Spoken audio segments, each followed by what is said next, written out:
चलिए question number 81 देखते हैं। क्वेश्चन नंबर 81 में पूछा गया है कि जब किसी दस्तावेज का रजिस्ट्रीकरण यानी कि रजिस्ट्रेशन अनिवार्य है, लेकिन रजिस्ट्रेशन यानी रजिस्ट्रीकरण नहीं कराया गया, उसका प्रभाव क्या होगा ये आपको बताना है। नंबर 1, उस दस्तावेज में समाविष्ट किसी स्थावर संपत्ति को प्रभावित न करेगा। नंबर 2, दत्तक ग्रहण की कोई शक्ति प्रदत्त न करेगी। नंबर 3, ऐसी संपत्ति पर प्रभाव डालने वाले किसी समव्यवहार या ऐसी शक्ति को प्रदत्त करने के साक्ष्य के रूप में न ली जाएगी। और नंबर 4, उपर्युक्त सभी। तो इस क्वेश्चन का राइट आंसर ऑप्शन नंबर 4 होगा, उपर्युक्त सभी सभी प्रभाव हो जाएंगे। यानी नंबर 1, नंबर 2, नंबर 3 और नंबर 4 सभी के सभी प्रभाव हो जाएंगे, ये आप याद रखेंगे। अगले सवाल पर चलते हैं।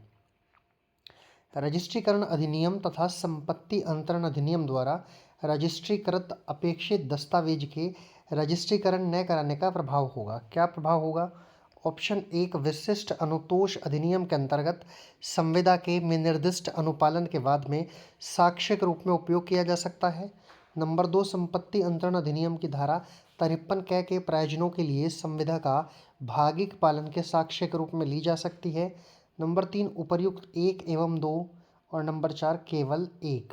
इस क्वेश्चन का राइट आंसर ऑप्शन नंबर 3 है, यानी उपर्युक्त 1 एवं 2 दोनों दोनों के दोनों राइट होंगे, 1 नंबर भी और 2 नंबर भी, इसीलिए इस क्वेश्चन का राइट आंसर ऑप्शन नंबर 3 हो जाएगा।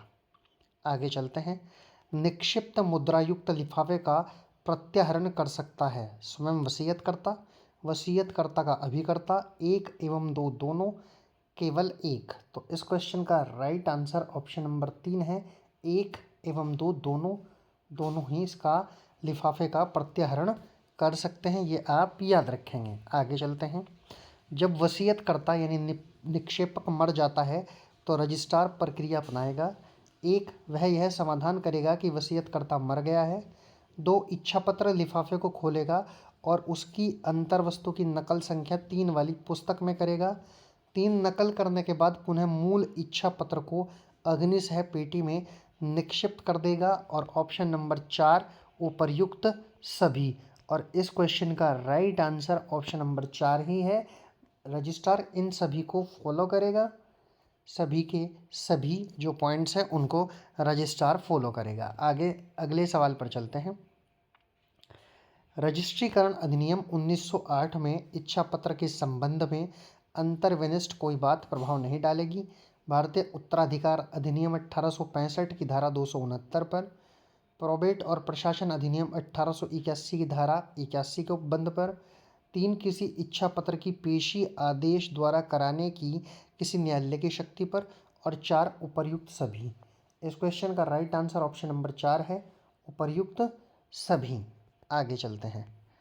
अगला सवाल है, रजिस्ट्रीकृत दस्तावेज परिवर्तनशील होती है। ऑप्शन 1, निष्पादन की तिथि से। ऑप्शन 2, रजिस्ट्रेशन की तिथि। 3, 1 एवं 2 दोनों और 4 केवल 2।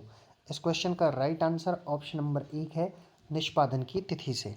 चलिए आगे चलते हैं। अगला सवाल है, रजिस्ट्रीकरण प्राधिकारी द्वारा रजिस्ट्रीकरण का प्रमाण पत्र दिया जाता है। 1, धारा 60 के अंतर्गत, 2, धारा 62 के अंतर्गत, 3, धारा 64 के अंतर्गत और 4, धारा 65 के अंतर्गत।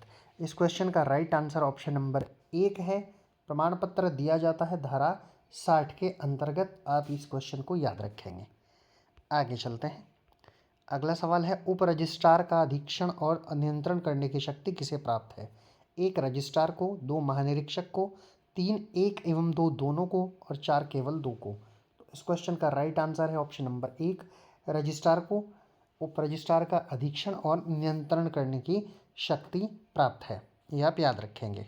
आगे चलते हैं।